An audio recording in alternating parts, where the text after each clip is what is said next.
疑問品第3講第69頁啊，法寶壇經啊。善知識，念念無間是功，心行平直是德，自修性是功，自修身是德。好啦，呢個功德原來就係點樣嚟嘅呢？首先，我哋個念頭呢，一個一個呢係唔斷嘅，我哋個心念啊係唔斷嘅。如果你能夠每一個念都知道你個妄念係喺度喐緊，你個妄念係入緊嚟嘅，每一念你都知道嘅話，呢個就係念念無間啦，就唔係指妄念無間啦，係你每一個念你都知道妄念嚟緊啦，或者妄念走咗啦，跟住妄念又嚟啦。我哋做一練習咧，你要知道就咁坐喺度，好輕鬆，好簡單，百無聊賴，就同自己玩一個遊戲。嗰個遊戲就係自己望住自己，就唔使揸鏡嘅，就望咩呢？就望有冇妄念嚟。但係有個秘訣嘅，就係你唔可以自己製造妄念，你唔好自己夾硬揾啲嘢諗，你就靜靜咁坐喺度。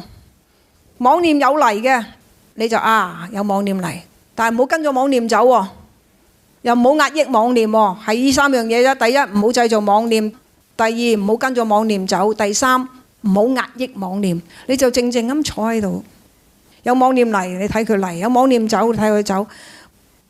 譬如話而家有個想法生起啦，就話阿爸唔知返到屋企未呢？哦，唔怕嘅。因為咧，我叫咗咧阿姐姐咧整啲咩咩咩俾佢食啦。你係咪跟咗落去啦？已經你知啊？阿爸唔知翻嚟未咧？你知有個妄念生起咗啦，得啦，你唔好去應啊，唔好去答嘴啊，咁嗰樣嘢就會過噶啦。試下啦，好，開始。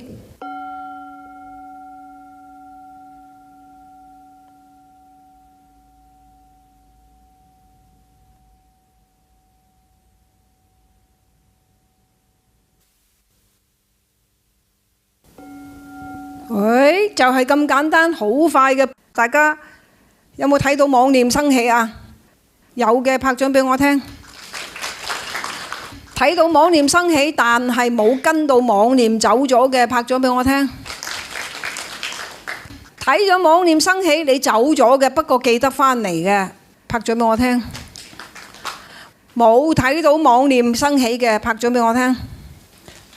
嗱，無論你係睇到妄念與否，剛才你係咪每一個念你都要同返自己喺埋一齊啊？咁你會問我，咁不嬲都係咁妄念行嚟行去噶啦，啱啊，不嬲都係噶啦，包括瞓着覺，就算你而家上堂之前啊，都有好多妄念噶。問題就係你有冇察覺到有妄念啊？冇察覺噶，係要頭先話嚟，我哋嚟做個練習，大家先開始察覺呢個妄念。分別就喺呢度啦。如果你每一念入邊你都係睇緊自己有冇妄念嘅，有觀察到留意到自己有冇妄念生起，或者會唔會跟咗妄念走，或者有其他想法，你都能夠觀察到嘅話呢，呢個就係念念無間是功，意思就係你係做緊功夫噶啦。但係平常嘅我哋唔記得咗有呢個叫觀察自己嘅呢個功課要做噶嘛，對嗎？所以真正嘅功夫，呢個真正嘅功德，如果你係講話念念無間呢，呢個就係功德當中嘅功夫嚟噶啦。心行平直是德，你能夠做得念念無間，好似剛才嘅呢個嘅練習嘅話呢，呢個人佢慢慢啦，佢嘅行為，佢可以自己曉得用觀照自心去幫自己啦。因為負面情緒到啦，佢自己知，佢就會即刻睇住個負面情緒啦。當你睇住嗰個負面情緒嗰陣時候，係咪念念啊？你又係用緊功夫啦。咁呢個就係心行平直啦。我哋人人都有呢個知嘅能力，問題就係你曉唔曉得用？有咩唔曉得用啫？我知隻杯我中意啊，我知個公仔我中意啊，唔係呢種知。呢種對外境嘅反應，我哋當然知啦。你唔係有呢個智商嘅問題噶嘛？你梗係知啦，點會唔知啫？而家係講緊話，當你曉得呢樣嘢會為你帶來咩後果嗰陣時候，你係咪要觀照自心啊？你係咪要去諗啊？你係咪要去思維啊？但係有幾多人會咁樣去諗啊？做咗先算，講咗先算，話咗先算，鬧你咪鬧你啦，使死啊！係嘛？個個都係咁樣噶。嗰個觀照自心，其實就係知嘅一個前邊嘅練習嚟嘅。因為你要開始要提自己，你提自己要去觀照自心啊！呢個提自己其實就係好做作嘅，即係特登要提醒自己嘅。但係唔提自己係唔得㗎，因為點解啊？好容易陷入咩啊？唔知唔覺。所以咧就要不斷去提自己，並且我哋要知道，我哋人人都有呢個能力，可以去知，可以去明白。就如同經書有一句説話入邊有講嘅，凡夫同菩薩嘅分別係咩呢？菩薩就係知非即捨，知道唔啱嘅話呢，佢就唔要噶啦。但係凡夫呢，知非知道唔啱嘅呢，不捨，我係唔要改啊！我中意啊！我係咁樣啊！點解會凡夫會咁樣啊？咁佢中意啊嘛，佢中意，直到幾時佢開始會發覺呢個中意出咗問題啊？佢個果報現前啊，性格出嚟。點解個性格會咁樣啊？咁樣自己做出嚟，就因為你唔帶著嗰個知去做人啊！你淨係憑表面嗰陣去做人㗎咋。你冇同翻自己嗰個知咧喺埋一齊啊！你冇去觀照自心啊！就用喺生活上啦。你哋唔好將呢個《法寶壇經》講到話，哇！講到禪宗好高層次咁樣啊！唔係㗎，所有嘅禪都係喺生活上邊嘅。心行平就係講緊話，你眼見到嗰樣嘢，即係譬如咁樣講法。喂，今日係週年紀念喎，今日係什麼咩紀念日喎，係嘛？你舊年咪應承咗我嘢，你今年唔記得咗啦，係咪啊？咁你即刻諗，真係唔記得，咁唔記得咁點啊？咁咪同個老婆講話，明年一定唔會唔記得。個老婆你估肯唔肯啦？個老婆就話好，我又等埋你明年，咁咪冇事咯。你哋得唔得啊？梗唔得，同你死過啊！立張契。加多樣咩落去？意思即係話，既然係已經係發生咗啦，我哋個情緒要起嗰陣時候，你即刻要睇自己嘅自心。你係咪個心落咗兩邊啊？平直就係不落兩邊啊，謂之平直啊。不落兩邊係唔落邊兩邊啊？好嗰邊，壞嗰邊，啱嗰邊，錯嗰邊，記得嗰邊，唔記得嗰邊，貴嗰邊，平嗰邊，好食嗰邊，難食嗰邊。所以呢個心行平直，你要去證悟成佛嘅嗰個起點啊，就係你冇落兩邊啊。但係事情發生咗啦，你點樣唔落兩邊啫？我哋喺色境入邊做人，一定要落兩邊嘅喎，去定係唔去，做定係唔做。你冇中間噶嘛？中間嗰啲，你話我騎牆派㗎，騎牆派你係咪都係已經落咗邊㗎啦？就係唔負責任嗰邊啊嘛，唔想承擔嗰邊啊嘛，走精面嗰邊啊嘛，滑頭嗰邊啊嘛，都係落咗邊㗎。呢個叫做平直唔落邊嘅，即係乜嘢啊？即係回到自心啦。只有回到自心，佢唔落邊嘅，佢就係點樣啊？遍一切處。嗱，如果我哋話唔落邊，你諗諗啊！我講呢句説話嗰陣時候，話唔好落邊，係咪都有個邊啊？但係我話遍一切處嗰陣時候，係咪冇邊噶啦？遍一切處，周圍都係噶啦。呢個係咩啊？呢個係智慧心，呢個係有佛智、佛嘅智慧，呢個智慧心。咁我哋如果要證到呢個智慧心嘅話，我哋唔係冇噶，只不過做人原來咁多咁樣唔係，咁樣唔係嘅，唔落邊又唔得，但係又未有嗰個智慧心嗰陣時候，我哋難免會有掙扎啊，會有好多糾結啊，係定唔係啊？咁樣做啱唔啱啊？所以常行平直係得嘅意思就係我哋開始要提醒自己啦。你話唔係喎，咁我譬如見到前邊過眼燈喎係紅燈，咁啊唔係我過噶啦，係我行人個綠燈，咁我咪過咯，啱啊！呢個分別嘅起用，一用完就要點樣啊？放，可以嗎？心行平直是得，就係我哋要成佛啊，都係一定要係由依部開始嘅。自修性就係功，自修身就係得。性就係我哋嘅心，多觀照自心。但係呢個觀照自心之時係為咗咩啊？為咗我哋嘅行為啊！我哋個行為係嚟自咩啊？嚟自我哋個想法。咁你呢個想法係導致呢個行為，然之後因為呢個行為做咗啦，就另外嘅衍生另外一啲嘅想法，咁就環環緊扣噶啦。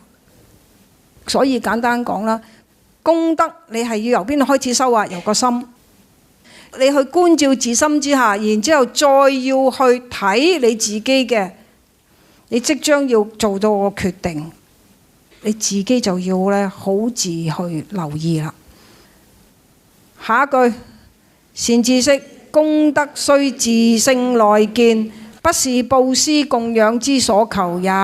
是以福德與功德別，武帝不識真理，非我祖師有過。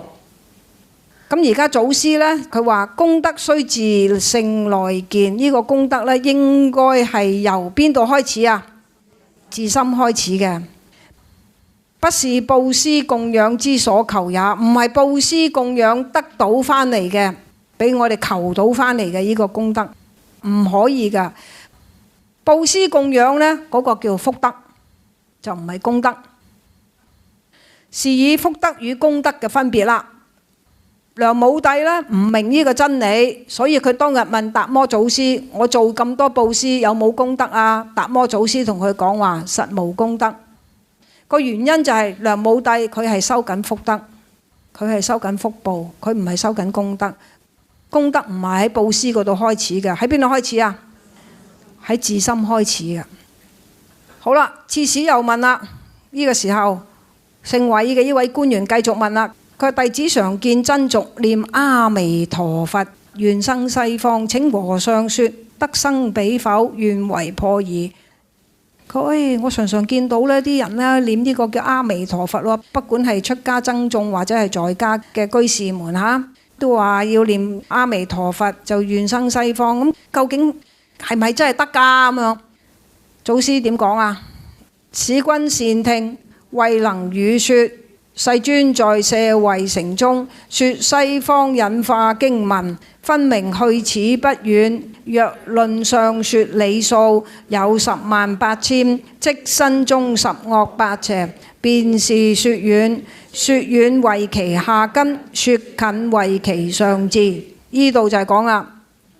慧能祖師講佢話世尊呢，即係佛陀喺舍衛城嘅時候，2000多年前嗰個地方就叫舍衛城，就講一個叫西方呢引化經文啦，就係呢個西方極樂世界。譬如講緊呢個阿彌陀經啦嚇，就係呢個去西方淨土嘅嗰個經文啦。分明去此不遠，當時呢佢就講啦。呢個叫西方阿彌陀佛嘅淨土呢，離我哋呢就唔係咁遠嘅啫。若論上說理數，但係如果你喺個相上邊講話唔係幾遠，或者叫唔係幾近，或者叫好遠，叫好近，你係咪有個相啊？係嘛？我而家要去某一個地方啊，哦幾遠喎嗰度，點為之遠先？哦幾近嘅喎，咁又近到點先？係咪要有個相？有幾遠有幾近，用個理數嚟俾大家知啦咁樣啊。咁所以佢話若論上說理數啦，好啦，你既然要一個相，咁好啦，就講理數嚟講啦。有108000，就話啊有108000里咁遠啊。其實呢個108000呢係指咩呢？指我哋咧各人身中入邊嘅十惡八邪。因為你有呢個十惡八邪，所以嗰個障礙好重啊！你嘅障礙重、障礙多，要去淨土呢，就非要一番苦功啦。咁對呢啲人呢，我哋就話遠。說遠為其下根，說近為其上智。如果你話遠嘅，就因為佢個根氣未到，所以呢就為之下根，亦都話好遠。但係如果佢個根氣到啦，聽得明嘅，咁我哋就話呢個係上智，所以同佢講話係近啦。咁咩叫十惡八邪啊？十惡我哋大家知啦，係嘛？十善嘅對家啦，係嘛？十惡即係咩啊？殺盜淫妄，妄就係講大話啦，惡口就鬧人啦，綺語就係講啲無理鬧罩啊，講啲奉迎人嘅説話啊等等啦。跟住兩舌啦，將啲是非搬嚟搬去啦。跟住咧七樣嘢，第八九十三樣係咩啊？係關於我哋嘅意嘅，係咩啊？貪嗔邪見，總共為10件事，咁為之十惡。新嚟嘅朋友，如果你唔知十惡係咩嘅話呢，你去我哋嘅 app 聽翻《地藏菩薩本願經》，嗰度差唔多呢，堂堂都講緊十惡㗎，你翻去聽翻。八邪呢？八邪就係八正道嘅對家。八正道係咩啊？正見啦、正思維、正語、正業、正命、正精進、正念。第八咧，正定。咁你全部都做唔到嘅，咁咪八邪咯。咁對呢個叫十善又做唔到，八正道又做唔到，咁呢啲就為其下根啦。你話起碼我都做到呢個叫十善嘅，同埋行到呢個八正道嘅，呢個為其上智啦。大家明啱？人有兩種，法無兩般。人就話有兩種啫，邊兩種啊？迷同埋醒悟嘅人。但係其實嗰個法呢，呢個叫佛法呢，有冇幾種㗎？冇㗎，只不過係因應人嘅根氣呢，而有唔同嘅接引方法嘅啫。你對住一個即係呢個叫做十善八正道嘅，都未知道係乜嘢啊！一路都喺個十惡八邪入邊好快樂嘅人，你同佢講一啲叫做話上個法門，佢都聽唔懂，因為佢個障礙好重啊！咁所以咧，呢個叫迷同悟醒悟咧，先至會有分別嘅啫。個分別就在於咩咧？佢有冇喺最基本嘅十善八正道開始？迷悟有殊，見有遲疾。如果呢個人仲係沉迷喺十惡八邪入邊，或者佢已經對呢個叫做四顛倒之見，佢已經係有醒悟嘅話呢，大家對佛法嘅見地呢，個體會呢，快慢就唔一樣啦。迷人念佛求生於彼，未證悟嘅人呢，通常都希望能夠呢念佛呢，求生西方阿彌陀佛嘅淨土嘅。悟人呢，證悟嘅人啊，自證其心啦，就曉得話呢個淨土喺自己嘅心度嘅，所以佢就曉得自證其心啦。所以佛言隨其心淨，就點樣啊？即佛土淨。你功夫到啦，你個心淨啊，你自然就馬上啦，彌陀淨土就已經現前噶啦。呢個就為之近啦。你功夫未到嘅，就唯有話我哋念佛啦，求生西方啦嚇，再來啦，再慢慢嚟啦。好啦，使君東方人，但心淨即無罪。譬如咁樣講，如果呢個人係喺東方嘅，但係佢個心呢，不嬲都好清淨嘅，咁就冇罪啦，係嘛？但係如果呢個人係喺西方嘅，佢個心呢係唔淨嘅，亦都有罪過嘅。心不淨亦有顯，顯即係有罪過有過失嘅話呢，咁東方嘅人佢做罪就話念佛求生西方啫。咁西方嘅人佢已經喺西方噶啦嘛，咁但係自己又有過失有罪過，咁佢要念佛求生去邊度啊？佢仲可以去邊啊？你明唔明佢嘅意思啊？慧能祖師佢係攞呢個譬喻俾大家知道，凡愚不了自性啊！大家唔明白呢個叫西方，唔係喺方位啊，唔係我哋東南西北四圍上下嗰個方位嚟講，佢係喺邊度嚟講啊？不了自性，其實係講緊呢個西方係喺邊度啊？喺我哋自性中啊！不識身中淨土啊！唔知道呢個淨土就係喺自家度噶啦。願東願西，常常就話：我要發願去邊度去邊度。但係正嘅人在處一般，但係正嘅人就知啦，佢去邊度都好啦，淨土同佢喺埋一齊噶啦。所以佛言：隨所住處行安樂，使君心地但無不善。西方去此不要，若懷不善之心，念佛往生難到。呢度就係咁樣講，正個人去到邊，佢個淨土同佢喺埋一齊。佛陀亦都講過，隨所住處行安樂，心淨就國土淨啦。去到邊都係一樣嘅。如果我哋能夠心地但無不善，能夠遠離到十惡八邪嘅話呢，西方去此不遙啊！咁即係話呢個淨土已經啦，同我哋啦距離非常之近啊！若懷不善之心，如果你係立住一個十惡八邪嘅話呢，念佛往生難到啊！咁你點樣去念佛呢？都係難到達啦。今勸善知識，先除十惡，所以呢就先勸大家要點樣啊？除去十惡先。你能夠除到十惡啦，即係點樣啊？即行十萬，咁即係話距離淨土近咗好多咯。再嚟啦，除埋呢個八邪，咁就點樣啊？就過埋8000添。咁你就可以念念見性，常行平直。你要到淨土嘅速度呢，就好比如呢，到魚彈子，撻隻手指咁快，變到彌陀，馬上見到彌陀佛啦。換句説話，要除十惡係咪好重要？要除八邪都係必須嘅。如果你八邪即係咩啊？佢冇正見就係咩啊？邪見咯。點為之邪見啊？其實八正道我同你哋講過噶啦，不過呢，即係見到你哋嗰啲迷惑嘅眼神嚇。八邪呢嘅第一就係邪見，八正道第一就係咩啊？正見。所以你哋唔使抄噶，好容易記得噶。點解啊？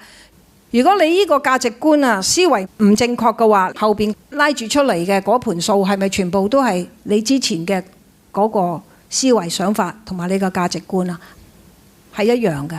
所以呢個見地好緊要。當然凡夫嘅喺色境入邊嘅見，同我哋喺修行嘅見係有唔同個層次嘅，一路一路嘅自己要去增長嘅。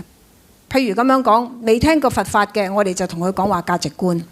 其實正確個價值觀唔等於正見㗎。點解啊？正確個價值觀係咪依然喺色境入邊啊？係。但係問題就係呢個人喺色境入邊嗰盤數，佢都未搞得清楚。你咁快同佢講話咩空性，佢都唔知你講乜嘢。所以你唔可以同佢講呢啲。我哋只可以應該係就你哋講價值觀啦，定係同你哋講開始要認識空性啦。嚇，你自己心中盤算啦，呢樣嘢就講話價值觀啦。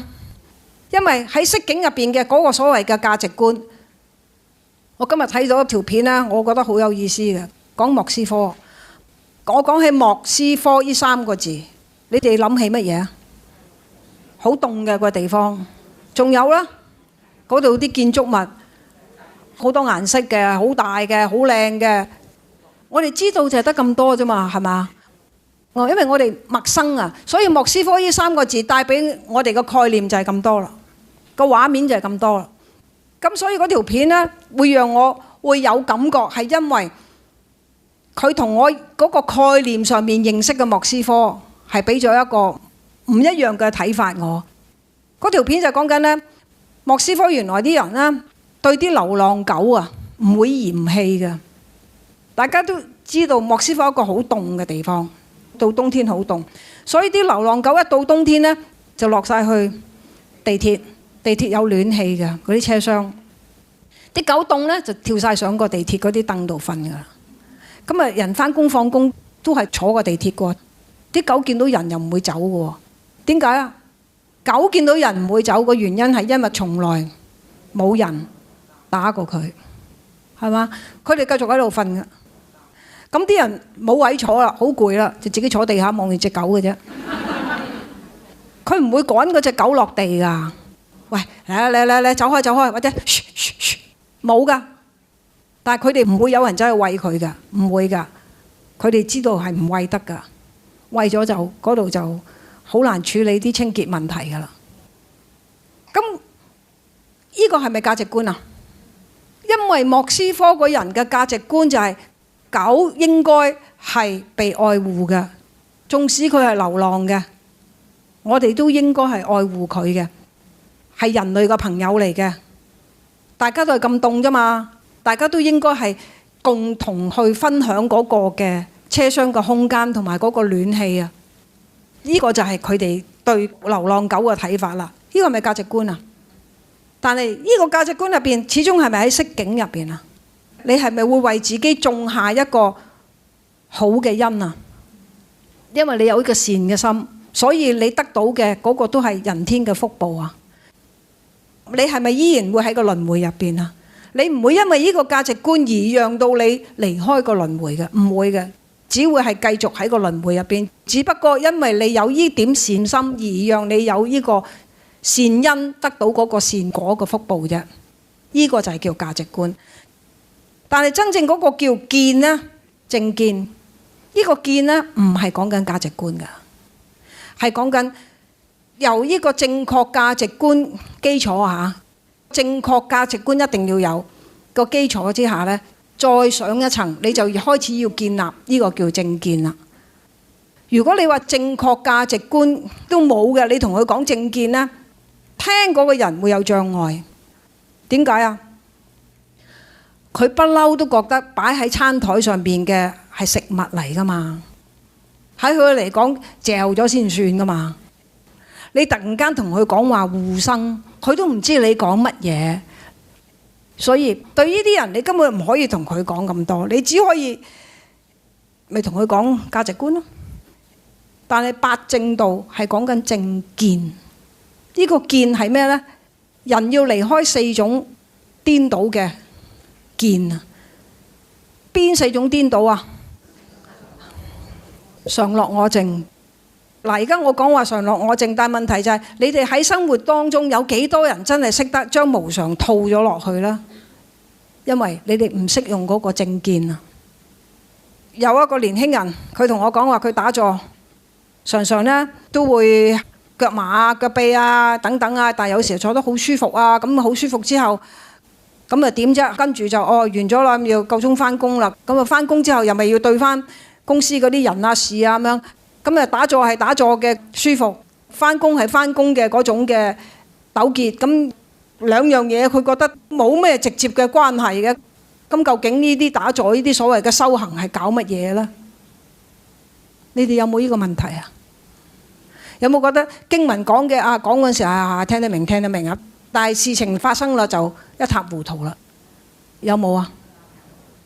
個原因就係我哋一路停留喺嗰個經文嘅語句嗰個概念入邊，我哋冇用喺生活上邊。遠離四顛倒之見嘅第一，你要認識無常。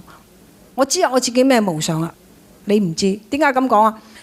如果你真係認識無常嘅，你由邊度開始呢？由我生活上，我見到公司嘅人啊對我幾好，我好開心；或者見到我上司對我唔公平，見到我客仔喺度亂投訴我，見到人哋喺我背脊講我閒話，督我背脊，見到啲人漠視我嘅努力等等等，或者啲人認同我嘅努力，我開心與唔開心。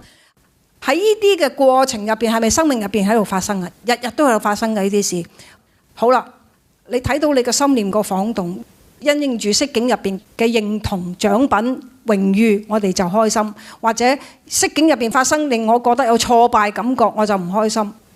嗱，我哋嘅心念係咪俾個色境拉住走啊？係咪啊？我哋冇辦法可以呢，讓自己同翻自己喺埋一齊。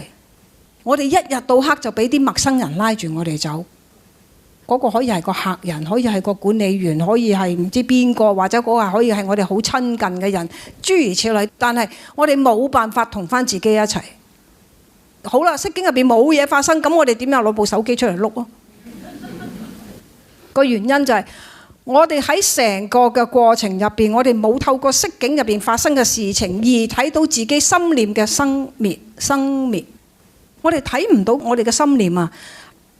無論佢喐到係點樣樣嘅，係開心嘅或者唔開心都好，呢個心念嘅晃動有冇一定㗎？冇啊！個原因係咩啊？佢係無常㗎。而最可憐就係我哋呢個嘅無常發生嘅時候，我哋喺釋經入邊係一個咁好嘅機會俾我哋做功課，俾我哋去觀照自己話：哦，我個心念嘅晃動，呢個心念嘅晃動係被釋經拉住走。第一。第二，我哋呢個心念個晃動，原來佢個生滅係快得咁緊要嘅。從打坐嗰度開始講，突然間覺得腳麻腳痹，生理上嘅嗰個感知啊，係咪無常㗎？呢支香坐得好，下支香坐得唔好。呢一秒你覺得你好順暢，下一秒你覺得自己好煩啊！呢個心念係咪喺一個無常入邊啊？可有睇到啊？冇用到呢個功課啊？點解啊？你馬上就代入咗當時嗰個嘅感知啦。哇，腳痹，或者啊好舒服啊，係啊，其實就自己喺個大混沌入邊嘅，佢冇辦法透過生活上嘅或者自己喺嗰個叫做靜坐嘅過程去認識無常啊。點解冇辦法認識無常啊？因為佢唔記得咗啊。咁所以佢咪繼續就喺嗰個四顛倒之見入邊啊。咁而家講咗啦，其實呢班説話我講過噶咯，記唔記得我講阿毗達摩嗰陣時候我講過噶啦，已經講五蘊嗰陣時候我講過，但係講過大家又聽完啦。而家再講翻啦，咁你就話，嘿，又講翻以前嘅嘢，啱啊，十惡仲講緊啊而家。點解啊？因為聽就係語句概念，你唔將佢用喺生活上去體會噶啦，呢個體會呢，你馬上有體會嘅嗰啲就叫現證啦、現量啦。啊，咁係咪真係馬上成佛啦？證悟係分一級一級一級，你馬上知道啊，呢個無常真係一路同我哋喺埋一齊噶。嗱，你呢個體會呢，就唔再喺筆記簿入邊，係你喺個心度自己生起噶呢個無常。從此之後，如果你有過呢個體會嘅話，你睇所有嘢，你好自然，你識得用無常嘅智慧去做你喺釋境入邊嘅所有嘅抉擇，就唔係被釋境拉住去，兩個層次嚟噶啦，已經係唔係話我哋馬上成佛，但係起碼我哋喺八正道入邊嘅第一個正見，你已經做緊啦。咁呢個人就係一路咁樣去進步。打喊路啊！好，下堂繼續啦，好嗎？好啦，阿彌陀佛。